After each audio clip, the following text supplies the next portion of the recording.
Okay, we're here in section 14.4, and really the rest of this chapter, which we're not going to get to all of it, but the rest of this chapter just keeps extending the fundamental theorem of calculus. So in the last section, we got a fundamental theorem of calculus for line integrals that related the line integral to just evaluating at the points on either end of the line. That worked for conservative functions.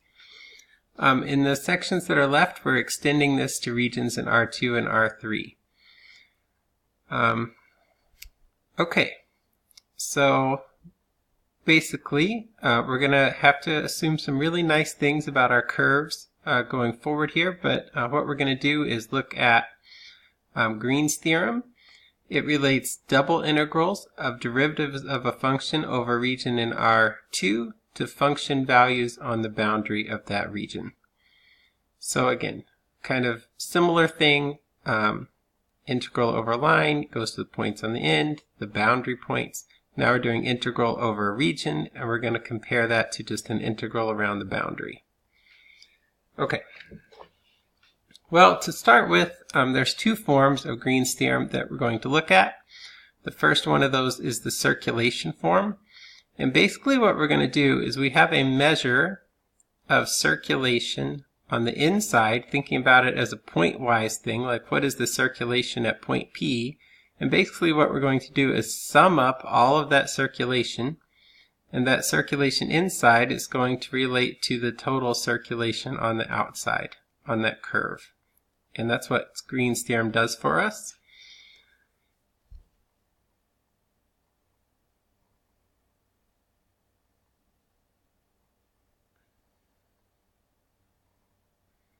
So here is that form, theorem 14.6, and notice all of the words here at the beginning. Let C be a simple closed, piecewise smooth curve oriented counterclockwise that encloses a connected and simply connected region R in the plane. There's a lot of stuff right there, right? These are super nice things going on. Assume F is F and G. So F is composed of two functions, F and G, where F and G have continuous first partial derivatives in R.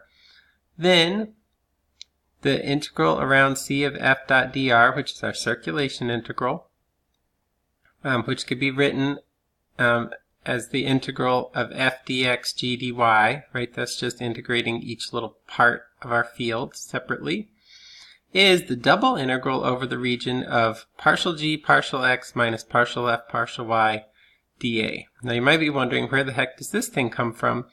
Well, that is this pointwise circulation that we're looking at. And you can kind of see that in this figure here. They have partial g, partial x, partial f, partial y, and comparing those. And as one gets much bigger than the other, you see the circulation, and you can change directions depending on which one is bigger. So here, gx minus fy is less than 0. We're spinning clockwise. Down here, we've switched to counterclockwise. At some points we'll spin very fast. At some points it spins very slow. We can almost get them to 0 if we drag right around here. There's pretty much no circulation right here. Right, so this thing is called our two-dimensional curl. And basically what it does is measure circulation pointwise in a vector field.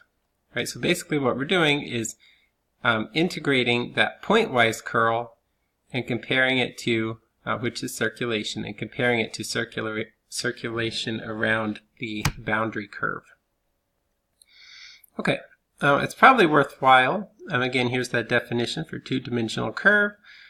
Just a term to throw out there. If the curl is 0 in a region, the vector field is said to be irrotational on that region.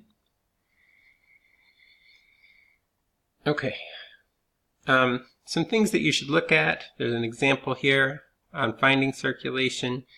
There's a little sort of a trick that you can use to calculate area using Green's theorem. So there's some formulas here where you can use Green's theorem to find the area of a region enclosed by a curve C. So that's pretty neat. You just know the formula for the curve on the outside and you can find the area of what's inside. They use that to find the area of an ellipse. You should probably look that over. Okay, the second one that we have is the flux form. And this is pretty similar. We have our integral for flux, f dot n ds, and basically written out that becomes f dy minus g dx, right? We had to change one of the directions there on n, that's why we have a minus sign in the middle. And then we're comparing that to the double integral over the region of partial f, partial x plus partial g, partial y. And again, this is a measure of kind of pointwise divergence. And you can see that again in this figure here, 14.33. At this particular point, we have a little bit of inward facing arrows there. And then as you drag around, oh, here we flip to outward expansion. Back here we're at inward contraction, right? So as you drag around, we get this little bit of pointwise divergence. And again, we're going to sum all that up and equate it to total flux out on the whole, out on the boundary curve. So we defined this two-dimensional divergence is partial f partial x plus partial g partial y. And if divergence is 0 through outer region, the vector field is said to be source-free. So that's like our irrotational thing that we had before. They do this for a radial field.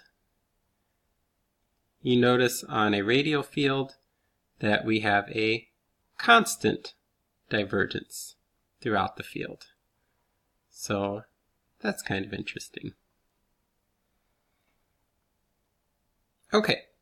I've given you just a few problems to do in my math lab. Unfortunately, at this point in the semester, we don't have a lot of time to dig into some of the more interesting results here. We're really just trying to figure out sort of the basics of what these things do here, to give you a little bit to work with if you see these in the future.